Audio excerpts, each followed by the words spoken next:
I've suffered with stress as far as I can remember.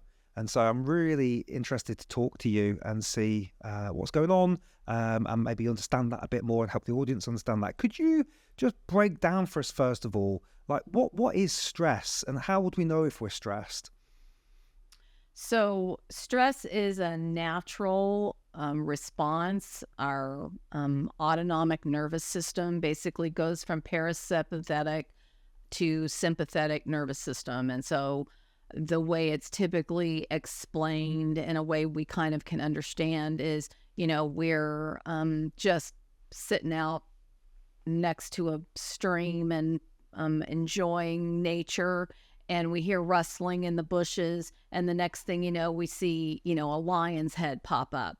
And so our body is going to naturally become really excited and stimulated so that we can hopefully run and be creative enough to figure out how to escape a lion attack. And obviously, that's not really how stress shows up in our normal day-to-day lives, but the effects and how it works is 100% the same. Whether you are running to catch a train, having a really unpleasant conversation with a loved one or a coworker, anything that feels threatening, makes you feel unsafe, that is doing the exact same thing in your nervous system. Mm. And is stress and anxiety the same thing, or is something different going on there with anxiety? So, anxiety tends, from my perspective, to be a more chronic and extreme version of stress. And anxiety typically is accompanied by physical symptoms, maybe heart palpitations.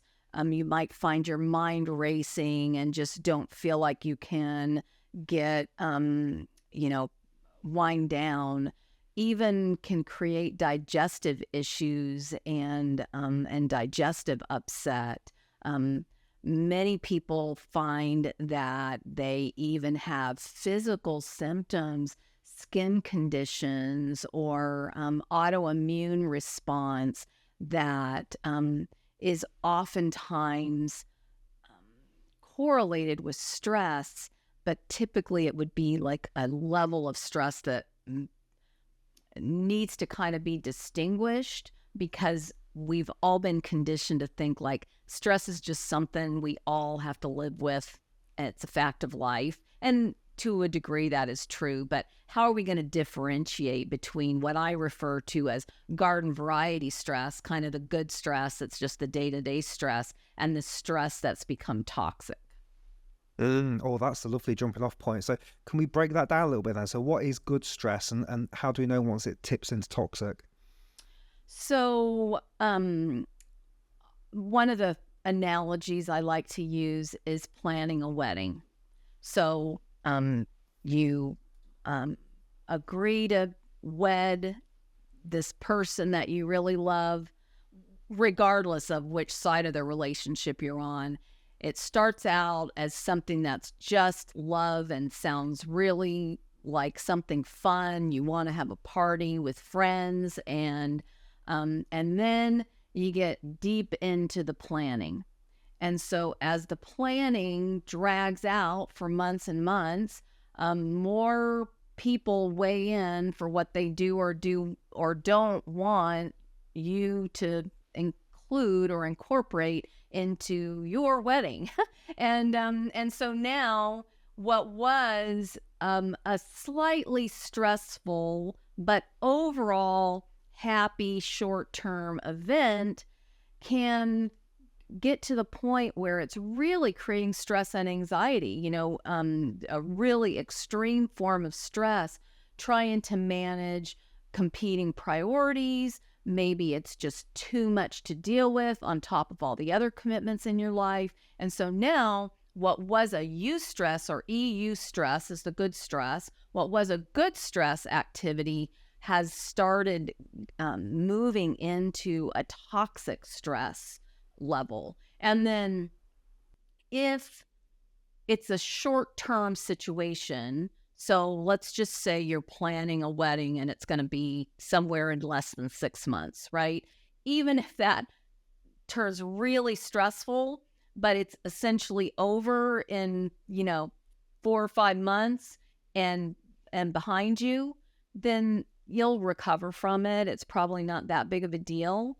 But it's those really stressful situations that drag on for a year or more that then really become toxic and allow things to accumulate in our body. And what tends to happen, I find, is the way I describe it is that you end up with a lot of deferred maintenance. When you're super stressed, your body does not have the resources it needs to be able to do the regular repair and maintenance work that it's supposed to do. When you sleep soundly and when you take good care of yourself, you practice good self-care. And so what ends up happening is we have this deferred maintenance accumulate. And we've all seen those houses that nobody has done anything in the yard or taken care of the exterior in years. And you can only imagine that it looks probably worse on the inside. That's what it looks like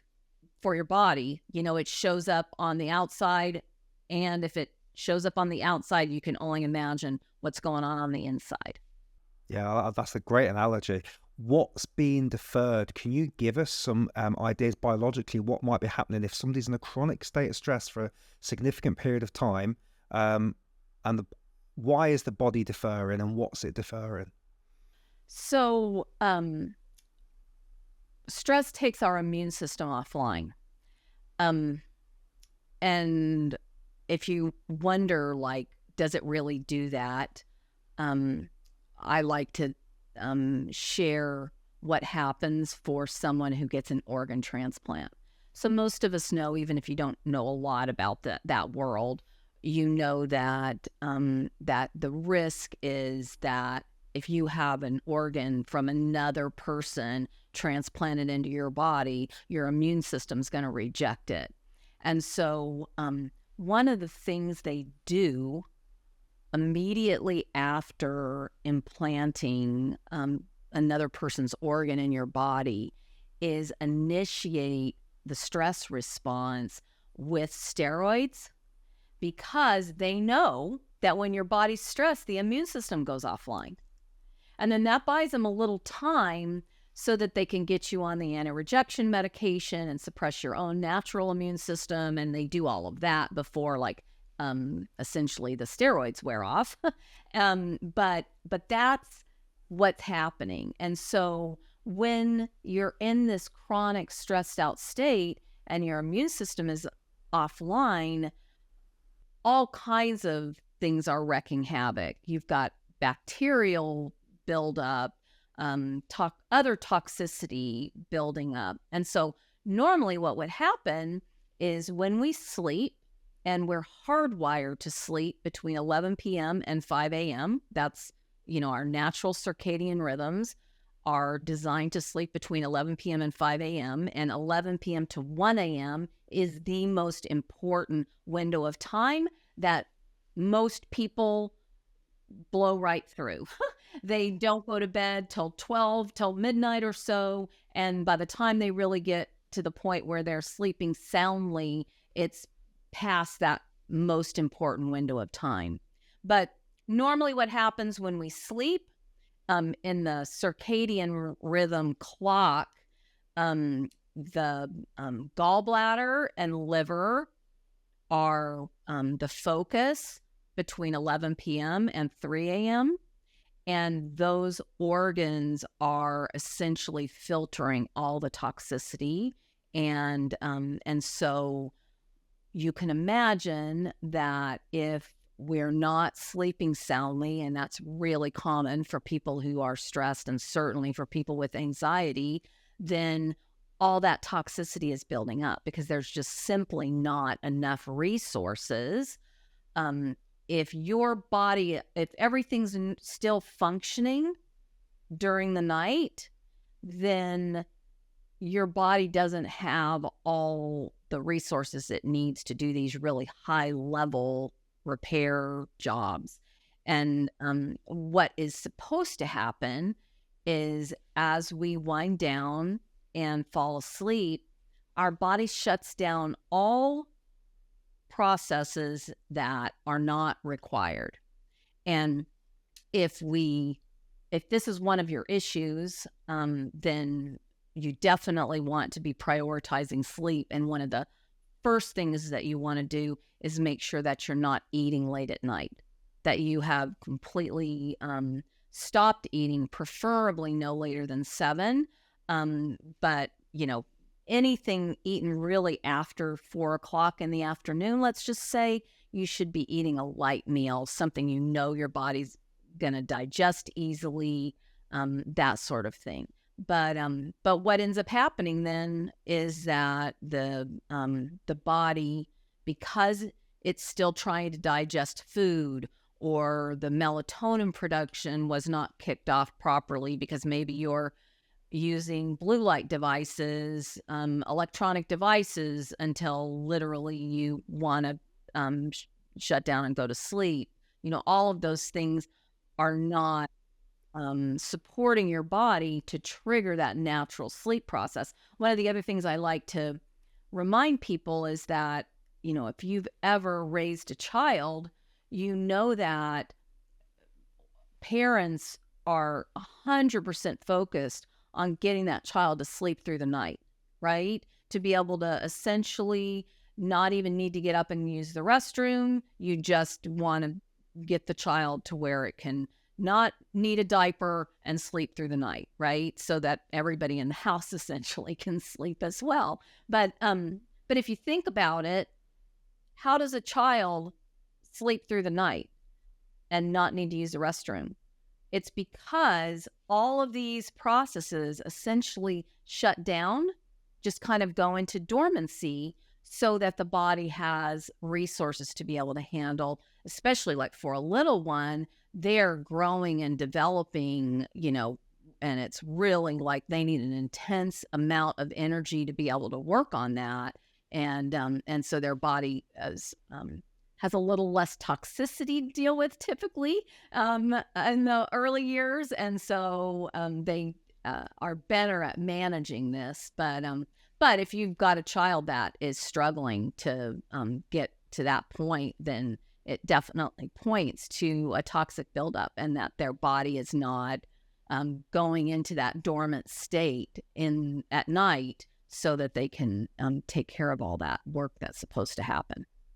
So I'm tracking my sleep with a little one of these little Aura Ring doohickeys, and there's a bit of a blessing and a curse because you check it as soon as you wake in the morning. Oh my god!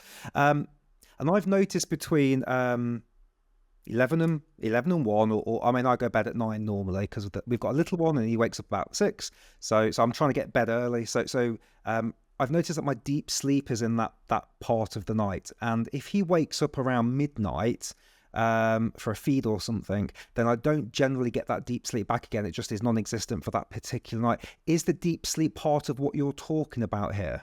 Yeah, that's exactly what I'm talking about. That deep sleep, you want the deep sleep to happen between 11 to 1, like extending to 3.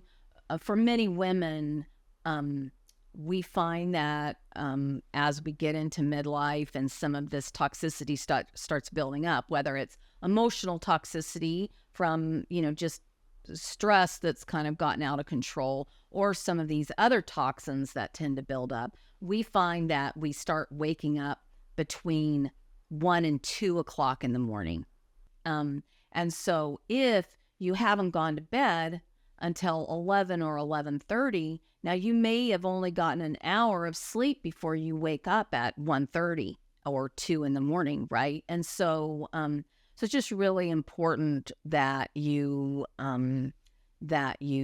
do your best. Like, it's wonderful that you're getting to sleep by 9, because at least even if the little one is disturbing your sleep, you've gotten some good hours of sleep before that happens. And then, I've gone through periods of time where I have struggled with insomnia, and it's fascinating that we can survive a night of disturbed sleep. I mean, honestly, if we travel, take a big trip or something, your sleep's going to get disturbed, right? Potentially even for a few days in a straight, right? But what tends to happen is we can survive the first night, not too big of a deal. Typically, we just rely on our reserves and power through. If we can that next night go to sleep on time, get a good sound night of sleep, then it really won't do any damage, right? We'll be fine. Our body is incredibly resilient and we'll roll with it. But if 2 nights in a row now, your sleep is really disturbed, well, now you're starting to feel some accumulating effects of it. And then if you go 3 nights in a row where your sleep is really disturbed, now you really have to seriously start looking at ways to mitigate the damage that is accumulating. If you've got a little one, I'm sure you guys have been dealing with this for a while, where sleep has been kind of chronically disturbed for a while, and so it's just really important that you practice self-care and certainly using breathing is going to help to offset some of the accumulating damage. So. Yeah, no, for sure. I think I read somewhere that in the first year of parenthood, the typical parent will lose around 700 hours of sleep in the first year, which is just staggering Which is when you think wild, about right? it. No, Yeah. thank goodness that most of the time it's younger people that are being parents, because, Yes. if you wait till you're in your 40s or 50s to become a parent, that is pretty wicked. I can speak from experience. I'm in my early 60s now, and I definitely do not have the resilience I had in my 20s and 30s whenever Yeah. I lose sleep. So. Yeah, so same. I became a dad at 40, and I'm Oh, like, and my brother became a dad at 19. So we've had very different parental yeah. experiences. He's done now. He's got like an 18-year-old. He's laughing at me. Yeah. I'm just going through it. But anyway, so I would love to just get your thoughts on some the term like sleep hygiene is thrown around a lot. So if I just share with you a couple of things that I know that I talk to the audience about, and I do. So food, you mentioned. Interestingly, there's a guy in the US called Brian Johnson. He has, I think it's called the something blueprint. I don't know if you've come across this guy. He's worked out for him personally, he has to stop eating at 11 a.m. to get the best sleep, which is incredible. And I don't think that's relevant for all of us, but it's interesting. You said 4 p.m. That's where I'm at as well. Nice light meal by 4, and then try and fast. So we think about temperature, we think about light, we think about sound. I've even tried some of the magnesiums. I've reduced the caffeine right down. Actually, we're on decaf now. First thing in the morning, we don't have any caffeine. No alcohol, because that's just destroying my deep sleep as well. So there's some of the obvious ones. Is there anything else that we can potentially do to help improve that restorative deep sleep? Hey, just pausing the podcast for 2 quick seconds to let you know about Breathwork in a Blink. This is our Friday newsletter where I'm sharing with you all my top tricks and hacks, free breathing exercises that you can practice, studies that I've been reading, and it's all been designed that you can read it in under 5 minutes. So it's really low key and easy to digest, but gives you an immense amount of value. Over 10,000 people are following this newsletter now, so you can click the link below. It's completely free to get set up, and I'll share with you every Friday these top tricks and hacks so you too can improve your own breathing. So click on the link below and let's get back on with the podcast. Cheers. So, right off the bat, I, the only thing I would probably do is comment a bit on some of the things that you've already spoken about. Mineral deficiency is definitely an issue. And if you find that you're cramping in the middle of the night, especially like leg or feet cramps, that's a really clear sign that you're mineral deficient, and you want to use a high quality magnesium supplement, but potentially even a mineral complex. But that's one of those things that if you've got if you've got some magnesium, I use magnesium, potassium and magnesium combination. And if I find that I wake up in the middle of the night and just have a cramp, then I recognize that, oops, my magnesium levels definitely have dropped. And if you're using some other detox protocol to help like pull out toxicity, it's really common that it also pulls out minerals. So you're going to need to add back more minerals. And that's one of the signs that that you've depleted your mineral stores. The other thing too that can be really helpful is mineral water. So it's less common, I think, in the United States than it is in Europe to drink sparkling water. But mineral water is really great if you get high quality mineral water. That's another thing that just, if you wake up in the middle of the night and you just feel kind of off and like you're, if you're really like awake and you got a long way to go to get back to sleep, then one of the things you can do is just get up and enjoy a mineral water, just sit up for a little while and then go back to sleep. And what I tend to find is that I'll be able to soothe myself back into sleep. But yeah, one of the other things that is really a problem, one of the biggest problems, I think, if you've already, taken care of your sleep environment, if your bedroom is cool and comfortable and you're going to bed on time and you aren't eating late, the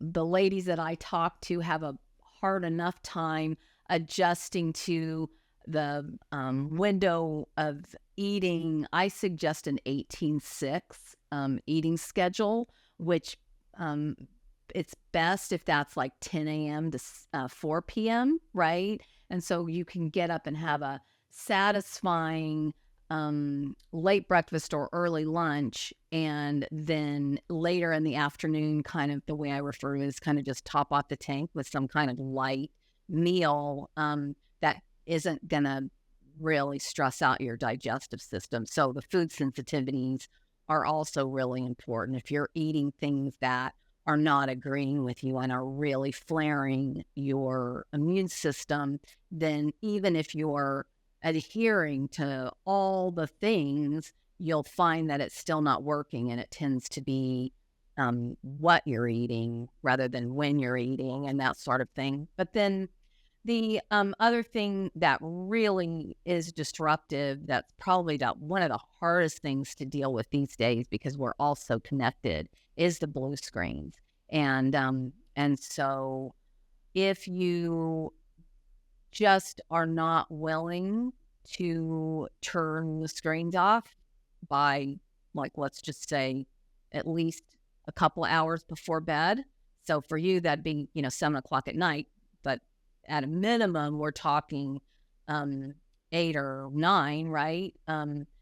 Those screens are essentially tricking your pineal gland into thinking it's in the middle of the day. And so your body just is not winding down the way it's supposed to. So one of the things you can do is use blue blockers with sunset lenses, the orange tinted lenses. And that will help if you really find, if you're one of those people who really likes to read on their device at night or something like that, you really need to make sure that you are supporting your brain's process for triggering that process of winding down. Yeah, I've had a lot of success with these. Are from the US actually, and they've been wonderful. But I have been thinking recently of going to the orange ones, the even darker ones, and there's some now that I believe have little caps here as well. So I'm pretty obsessed with my sleep. So I've been thinking about playing with that a little bit as well. Okay, that's useful. So yeah, so sleep. Interesting about the mineral deficiencies as well. Yeah, there was a couple of magnesium supplements I used a little while ago, and they seemed to really work, but I wasn't tracking. And then I bought a magnesium spray, but I couldn't notice any difference with that. Yeah, I think ionic magnesium, liquid magnesium tends to be the easiest to absorb, especially if this is one of the reasons why you're wanting to use it. It tastes kind of bad, so you just dilute it in water and chug it and don't think about it. Um, but mineral deficiency is definitely correlated with sleep disturbance and a lot of other things, restless leg and, some of these other things that people will be prescribed medication for that are really just a simple nutrient deficiency. And is that something you can get tested for? Yeah, but so I don't recommend the use of supplementation long term for anything, because our body is designed to manufacture all of the necessary things we need to run on its own. And so when we supplement, we really just want to supplement short term to kind of give ourselves a little boost. Think of it like jump starting a battery. Like if you left the lights on in your car and the battery ran down, as long as the battery generally is in good shape, if you jump that battery and then drive it for a while, the battery's fine again, right? And so that's kind of the way we use supplements. We just use them to kind of jumpstart, remind your body what it's designed to do naturally. But then it's really important to be aware and to notice the symptoms and signs, and then to kind of tie, connect the dots, put two and two together, that symptom may be caused by something. So if you have a blood test, you may have been, if we tested our blood once a week, then it might be helpful, right? But that's typically not what we do. We probably don't even test our blood once every 6 months, right? And so it's hard to rely on a blood test for dosing of nutrients like that. It can be if you've had some sort of chronic something going on for a really long time, then getting a blood test and getting kind of a snapshot of what's going on can be helpful, but it just tends to be a difficult way to try to manage something long term. Gotcha. Okay. That's useful to know as well. So I think we've covered sleep. That's been really interesting. And I think most people will agree sleep is like one of the key foundational pillars of health. You really perked my interests about the organ transplants and the suppression of the immune system.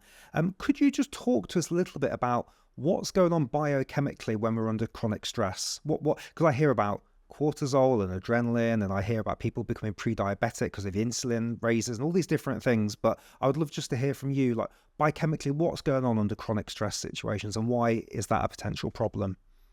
So I won't get into really like heavy duty technical language, but just generally speaking, there are sort of two sides of the coin for your nervous system. There's the parasympathetic nervous system, which is essentially what you're trying to activate with breathing techniques and meditation and that sort of thing. The parasympathetic nervous system must be active to sleep. It has to be active to digest.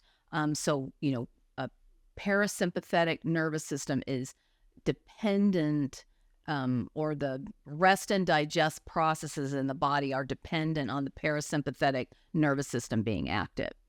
And so the flip side of the coin is the sympathetic nervous system, and that's the nervous system that's essentially on, in charge when we're out there kind of engaging in the world and we're, making things happen. But normally that's happening on a level that we can manage. Our adrenal glands will kick in and kind of initiate the cortisol response, so that again we're producing these hormones that keep everything running properly, our endocrine system, our brain, and we've got a brain in our gut and a brain in our head. So all of this is dependent on these hormones and these signals working properly. And most of us have heard of, that chronic fatigue is often correlated to adrenal fatigue. And so I deal with a lot of mature women, and what they find is that if they've been chronically stressed, and whether or not they've been diagnosed with adrenal fatigue, if they have a really bumpy ride in the transition as they age, because the adrenal glands are, one of the primary ways that our hormone system gets managed. And so, insulin is a hormone, hunger is a hormone. All these things related to our digestion and our nervous system are all controlled by these hormone responses. And so, you really can't isolate it. There's no biohack, if you will, to isolate one process and get it to bend to your will, essentially, because this all happens automatically. The only thing we really have control over is becoming aware of the signs that we're in sympathetic nervous system response too much of the time, and that these symptoms are a clear sign that that's what's happening. And then we've got to just start mitigating that to try to come into better balance. Yeah, that makes sense. And so I've often felt that like breathwork's an incredibly powerful tool. I've been using it now for 8 years, changes how I think and feel, many people that I've worked with. But there's always been this niggle at the end that maybe the stress isn't coming from the breath or my poor breathing. I'm actually using the breathing techniques sometimes to reduce the stress and calm myself down, but the breath wasn't the reason that made me stressed in the first place. So it might be that I'm masking underlying issues. What are your thoughts on some of this? I read some things, I think, on your website about like really getting to the root cause of the stress. And if it's not the breathing that's causing it, what else could it be? So yeah, I'd love to just get a bit of open time from you on there. That's an awesome question and observation. So this is one of the things that I point out in my program and working with people, is that we have these techniques that are awesome: meditation, breath work, mindfulness, yoga, any sort of restorative, relaxing yoga, a walk in nature. All of these things are really great to bring our stress levels down. But what I tell people is that if you find that that maybe you were successful, and now we have devices that measure it, so we can see, oh great, I reduced my stress level, I've activated parasympathetic nervous system, my heart rate variability is awesome, my breathing is regulated, and so it's like, I'm good to go. And then you find that in an hour you're right back to where you were before. That tends to be a sign that you've got some sort of toxicity built up that's essentially keeping your body revved up, trying to manage it nonstop, 24/7. And that tends to be the cause of sleep disturbance when, and the way is that you've literally tried everything. You've done all the things that are recommended, and you get a little bit of relief. It works a little bit, and then you'll have a flare up. And so one of the things that people tend to find really interesting is, in my world, dealing with parasite infestation is a big problem. And we all have parasites. You can't avoid them. They come in with everything. But they do tend to multiply and grow uncontrollably if our immune system is not handling them properly. Immune system, a detoxification process, that sort of thing. And so one of the keys to know whether parasites is a likely cause of your issues is if you find that your sleep is more disturbed around the full moon. For some reason, parasites tend to be more active around the full moon, and so people will kind of be cruising along, and then a few days before the full moon, things just go really wonky, and so that's a sign that that you probably got some kind of internal critter problem that needs to be addressed. Oh, that's very interesting. You've just okay. So let's go there a little bit then. So, what can you give me a flavour of what type of critters we might be talking about? And are these things more specific to North America, or could they be European things as well? What we're talking about here?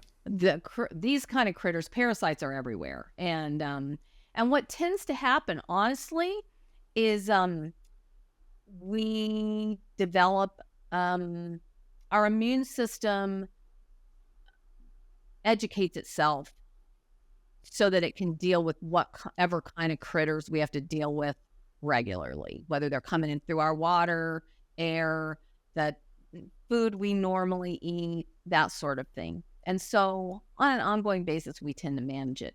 But when we travel, we encounter things that our immune system is not accustomed to dealing with. And so if we also have the stress associated with travel on top of it, and our body's kind of overwhelmed trying to manage the stress of travel and these additional toxins that are being added to the mix, then a lot of times people will find that they came back from a trip and it might take a little bit of time, but they'll just have these accumulating symptoms that then eventually gets unraveled, and we find that that was the likely place it started. Incredible. So what would you, if you went into your normal GP doctor and say, how can I test if I've got some critters? What are we looking? Is it blood? Is it stool? What would you go and ask your physician for? Yeah, normally they use a stool sample.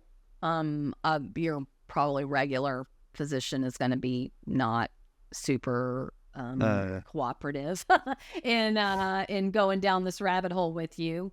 But typically you get a stool sample, but I will caution you that parasites are really good at kind of going dormant and then flaring up. So if you're going to get tested like right around the full moon when they're probably more active, because otherwise it's not uncommon to get tested and test negative, test at really low levels, and have a doctor say, that's not your problem. I don't know what your problem is, but that's not it. And only to find, down the road, it might take them years to find a practitioner that is capable of helping them unravel this. And then they end up passing some crazy looking parasite or worm, and they're blown away. And sad, that they dealt with it for that long and nobody could help them kind of get to the bottom of it. So yeah, it's interesting because my partner, she's from Poland, I'm English. We got our dog from Poland. We got a German Shepherd when we were out there during the pandemic. And in Poland, everybody takes the deworming tablets when there's a puppy that enters the house.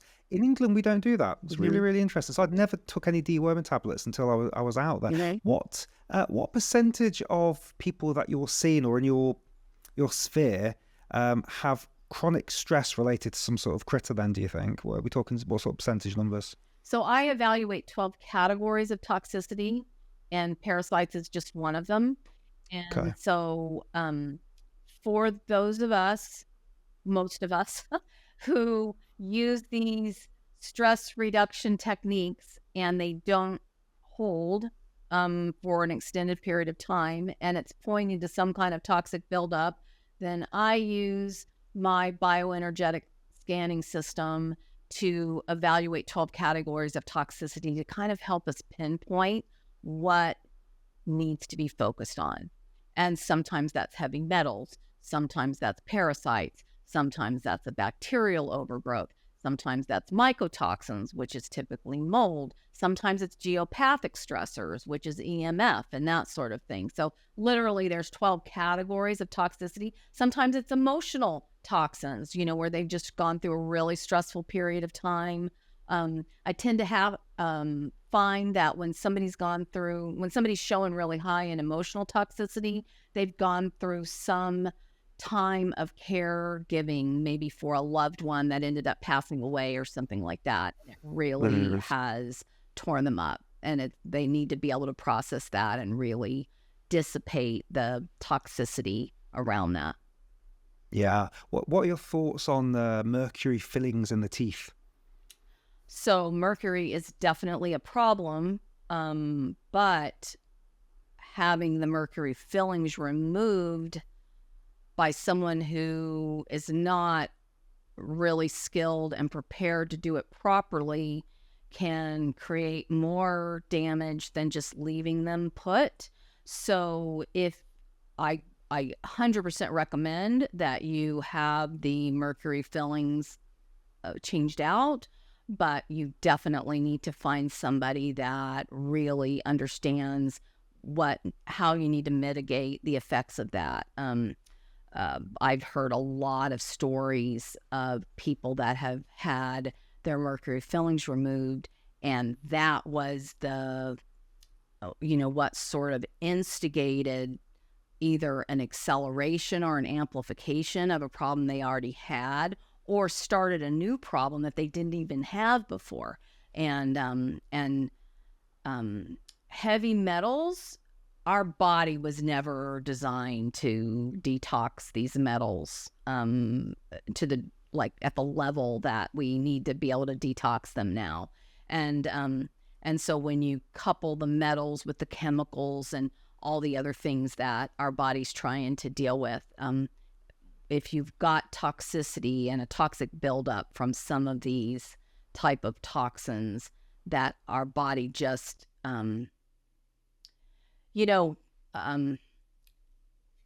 when we eat a fruit or vegetable with seeds in it, those seeds are toxic to the critters that eat that cucumber or tomato or whatever, until right before, as that final ripening happens. One of the things that happens is the seeds sort of become untoxic so that they're not toxic to anybody consuming them, right?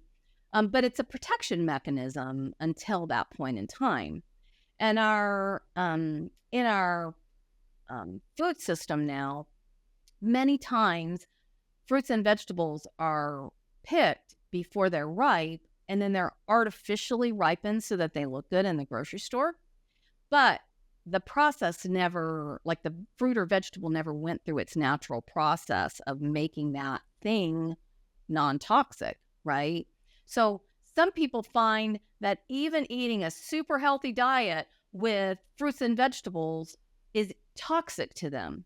So when I talk about toxicity, I just like for people to understand, don't get discouraged if none of the things that everybody else says to do are working for you, because you may be thinking you're doing all the right things based on what works for other people, and for you and your unique combination, it's just you just haven't identified exactly what is really causing the problem. And when you've got some buildup of something, your body's really, we've talked a lot about the nervous system here. And when your nervous system is constantly flared up, then there's not a whole lot of resources left over for, rest and repair and digest and detoxification, and all of that good stuff is supposed to be happening at night when we're sleeping. Yeah, you've this has been absolutely fascinating. I'm sure a lot of people will resonate with this because it's interesting. Prioritize sleep and whole foods and breath work and yoga and meditation, and yet there's still what I would describe a background radiation of stress that sits there. And so you end up just thinking, well, is that just normal? But I've never thought about all these tests that you just mentioned, all these different things. What's just talk to us a little bit about your journey. What's made you so passionate about stress? What's your relationship with stress been like over the decades? So I am a patient, and I had to essentially become my own patient because nobody else could figure it out, right? So I grew up. The story goes that I had chronic bronchitis, respiratory infections from a very, very early age, and that I was I still have my tonsils because I was never well enough for long enough to have them taken out, and was on antibiotics, virtually nonstop for years, and then off and on all the way up until my 20s, really, and then I discovered. It's a long story. If you want to read the whole story, I suggest you find my book. But I found my way to allowing my body's own immune system deal with it and kind of educate itself. And that was really eye-opening to me that was even possible. And so that kind of kicked off a long journey that essentially I transitioned from what I had been doing. I was in the business world consulting to physicians and kind of jumped the fence and felt like I needed to give people an alternative, including myself, of a different approach. And so I found that as I was aging and I was doing all the right things, I meditate almost every day, and I journal, and I walk, and I, sleep hygiene was, right up there high on my list.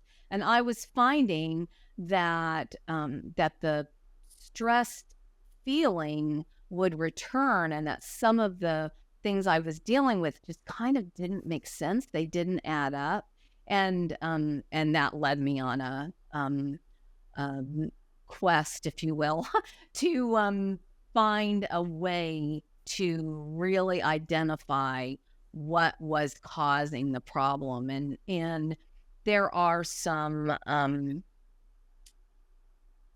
tests that you can run, like I typically start with my bioenergetic scan, and it's easy. I can run it on somebody. They don't even have to be here in my office, but that tends to point us in a direction, and then we may start a protocol, and then I may find that I want to run some kind of specific test to see like how much is still lingering.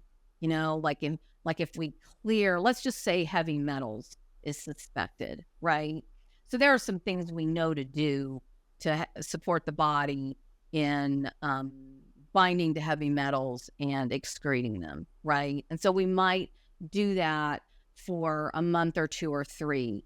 And then if we feel like we've not completely resolved the problem, which is common with people who have a toxic buildup, we may then run some sort of specific test that would show us what's still going on, what's still really active. I know I found for myself, this was kind of interesting and may help to shed a little light on this for you.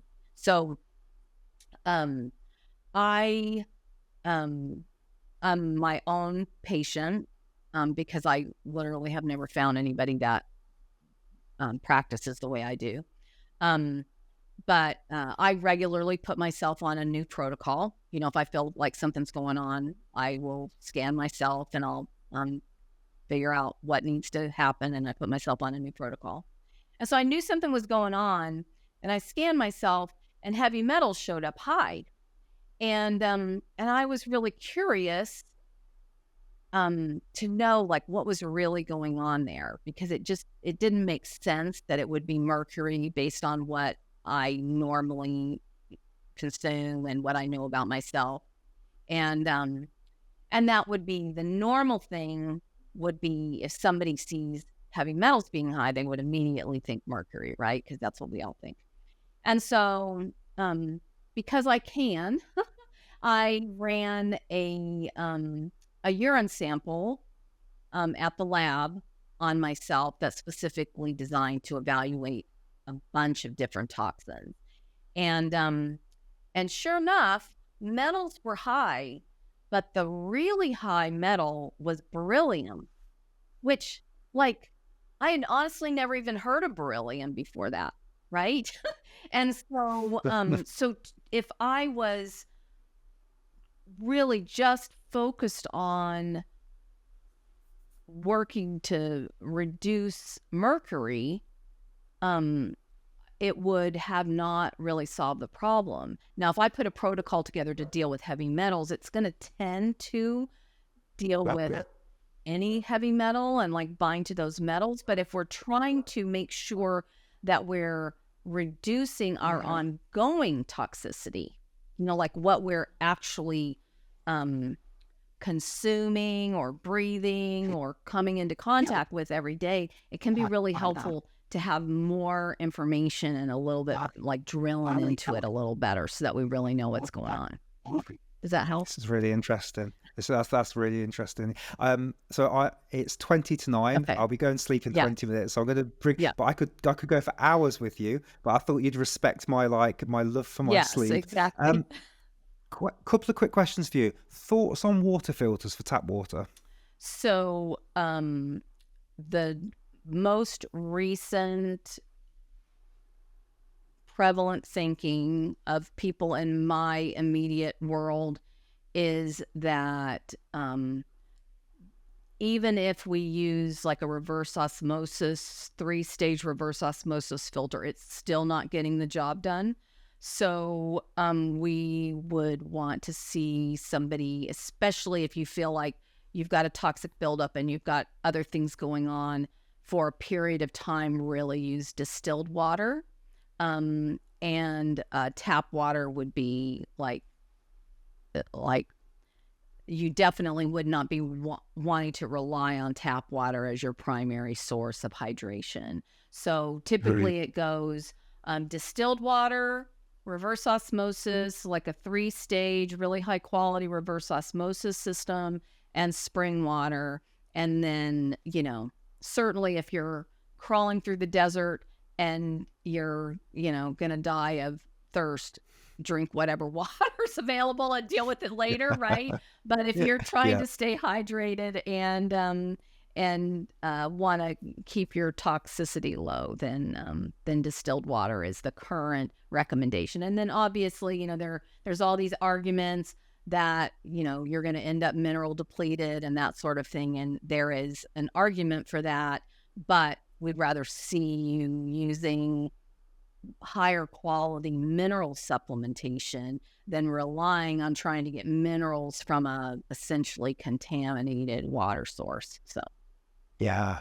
And what about showering or bathing in the tap water? Boy, if you, in a perfect world, you'd have a whole house water filter that essentially created a reverse osmosis quality water for your whole house. Yes.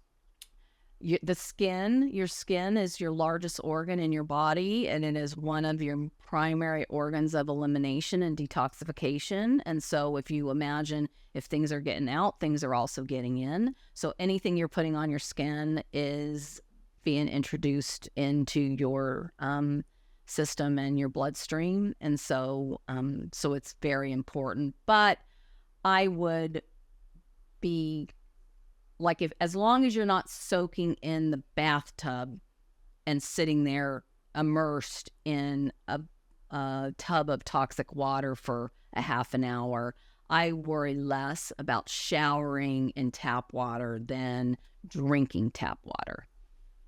Okay, makes sense. Do you know who Doran O'Lean is? I You do come not. across him?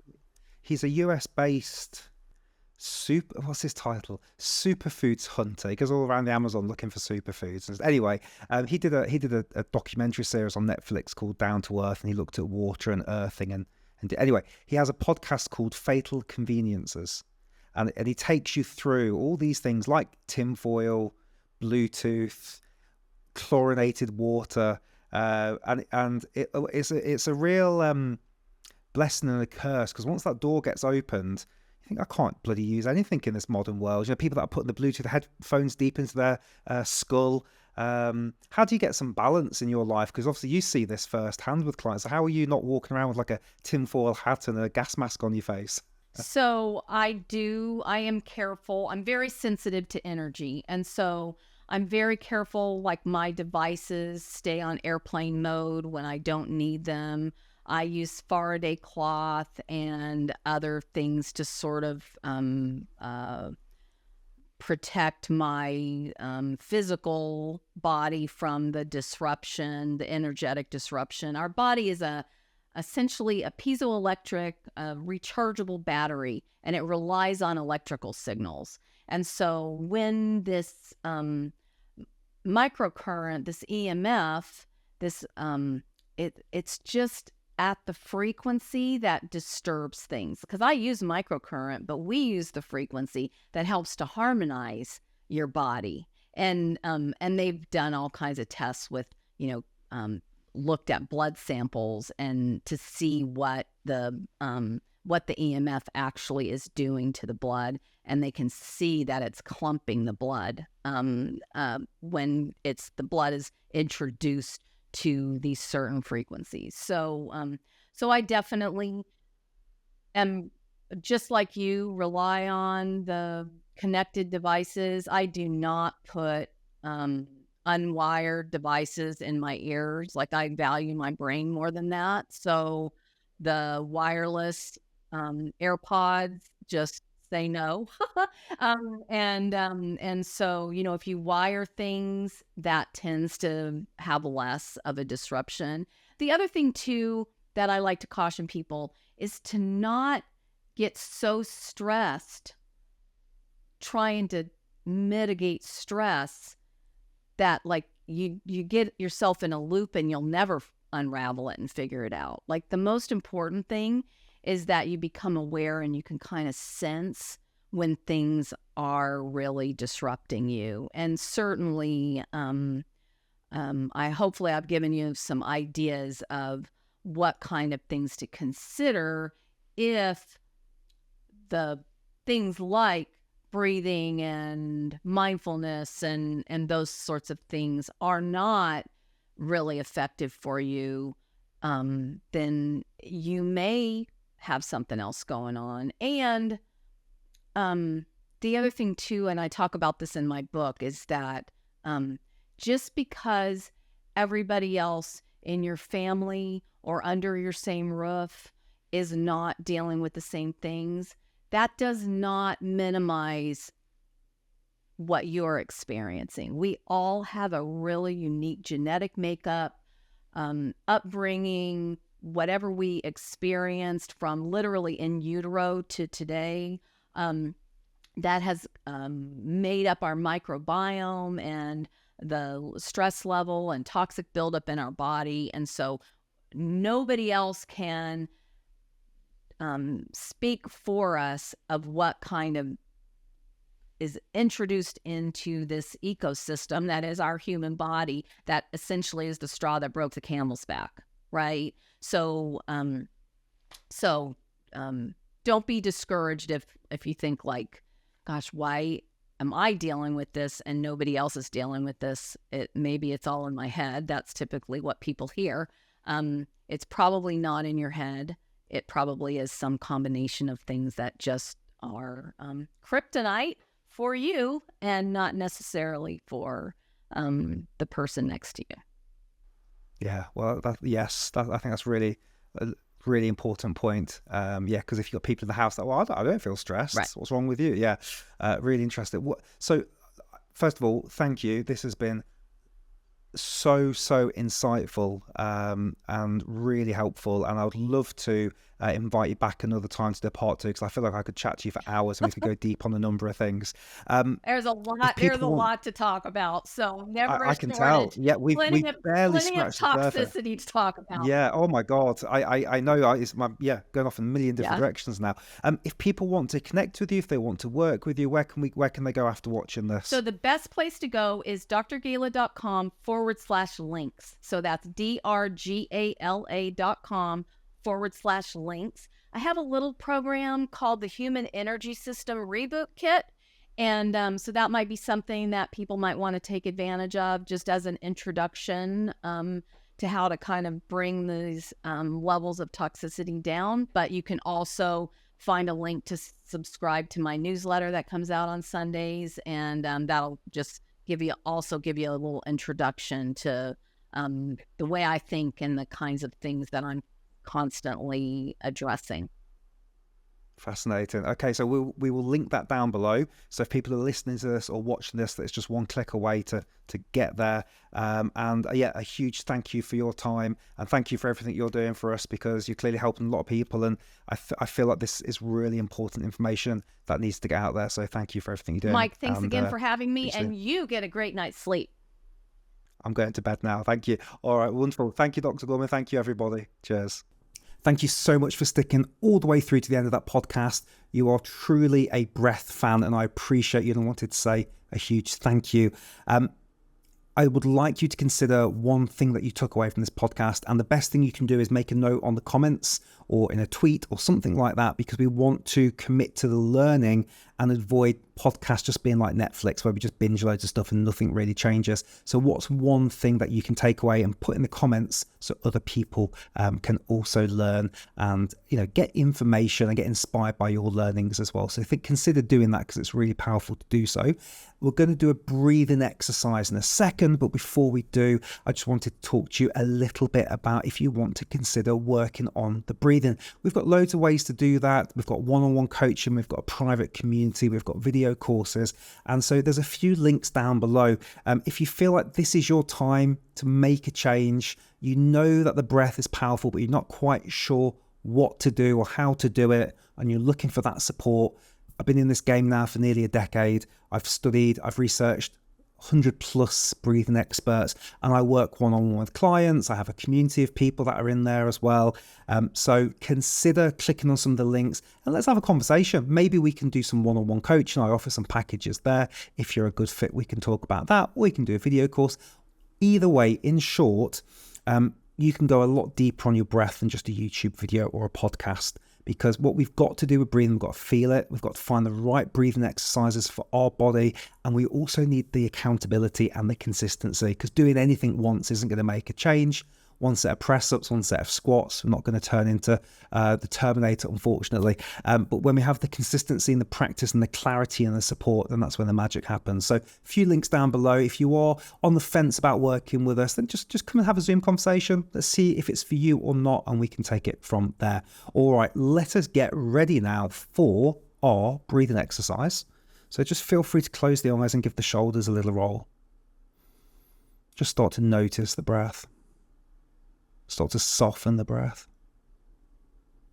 And we'll begin the breathing exercise in a few seconds. Thank you so much for being here.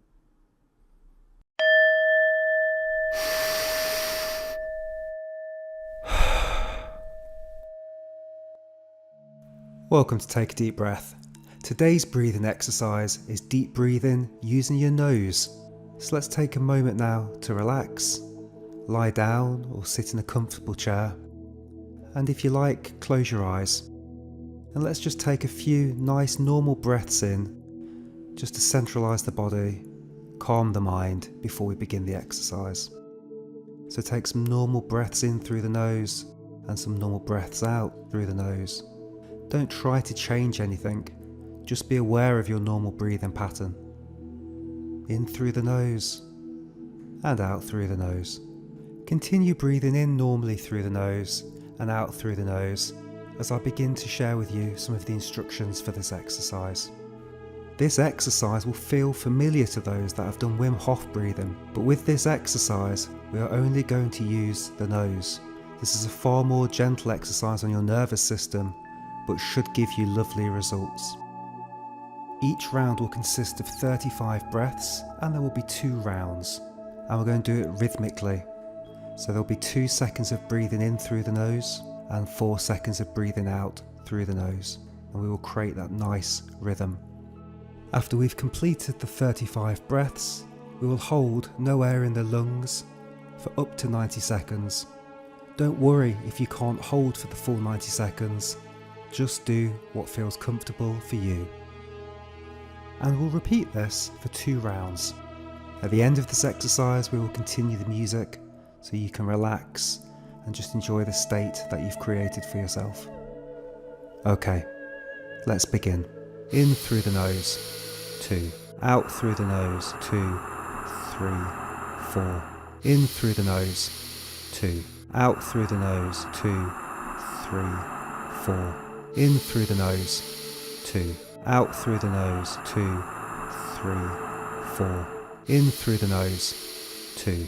Out through the nose, 2, 3, 4. In through the nose, 2. Out through the nose, 2, 3, 4.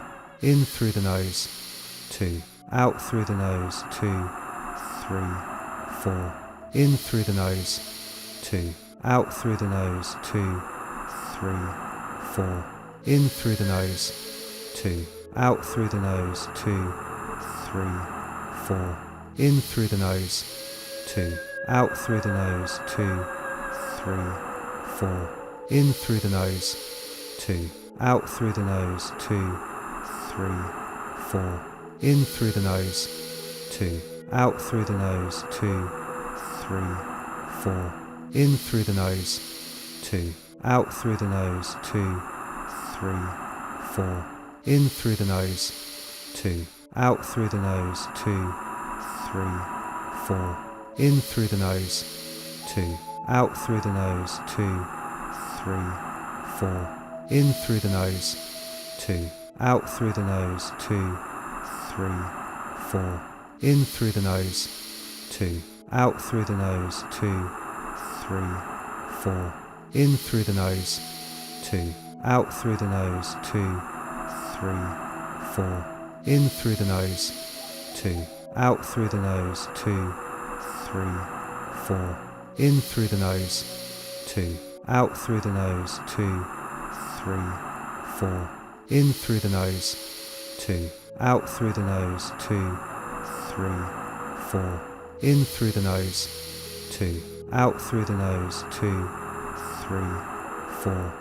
through the nose, 2. Out through the nose, 2, 3, 4. In through the nose, 2. Out through the nose, 2, 3, 4. In through the nose, 2. Out through the nose, 2, 3, 4. In through the nose, 2. Out through the nose, 2, 3, 4. In through the nose, 2. Out through the nose, 2, 3, 4. In through the nose, 2. Out through the nose, 2, 3, 4. In through the nose, 2. Out through the nose, 2, 3, 4. In through the nose, 2. Out through the nose, 2, 3, 4. In through the nose, 2. Out through the nose, 2, 3, 4. In through the nose, 2. Out through the nose, 2, 3, 4. In through the nose, 2. Out through the nose, 2, 3, 4. In through the nose, 2. Out through the nose, 2, 3, 4. In through the nose, 2. Out through the nose, 2, 3, 4. Final breath in and final breath out. Breathe fully out, empty those lungs and hold.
Okay, take a deep breath in through your nose and hold for 15 seconds.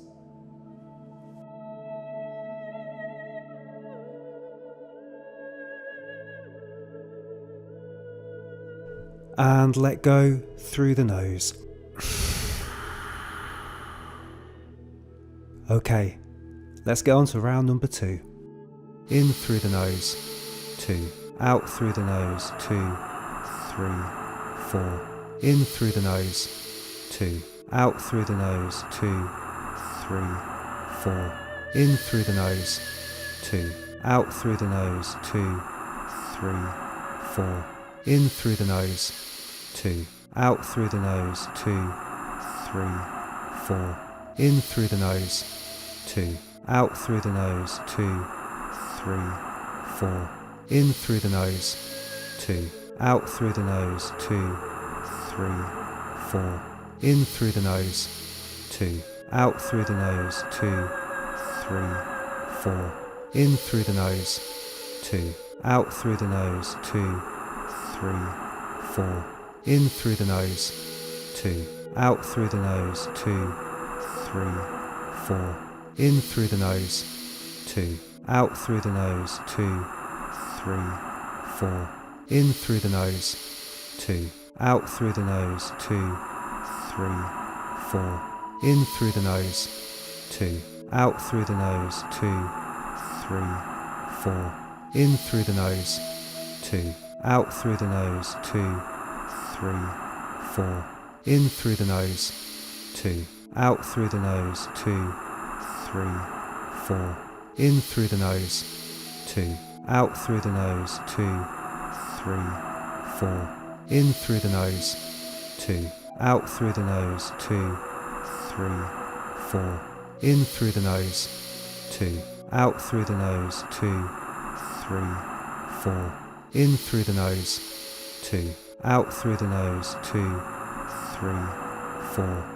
In through the nose, 2. Out through the nose, 2, 3, 4. In through the nose, 2. Out through the nose, 2, 3, 4.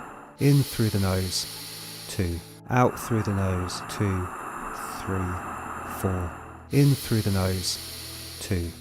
Out through the nose, 2, 3, 4.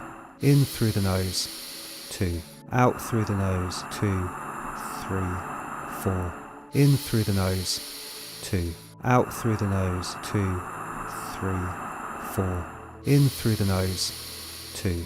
Out through the nose, 2, 3, 4. In through the nose, 2. Out through the nose, 2, 3, 4. In through the nose, 2. Out through the nose, 2, 3, 4. In through the nose, 2. Out through the nose, 2, 3, 4. In through the nose, 2. Out through the nose, 2, 3, 4. In through the nose, 2. Out through the nose, 2, 3, 4. In through the nose, 2. Out through the nose, 2, 3, 4. In through the nose, 2. Out through the nose, 2, 3, 4. In through the nose, 2. Out through the nose, 2, 3, 4. In through the nose, 2. Out through the nose, 2, 3, 4. In through the nose, 2. Out through the nose, 2, 3, 4. Final breath in and final breath out. Breathe fully out, empty those lungs and hold.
Okay, take a deep breath in through your nose and hold for 15 seconds.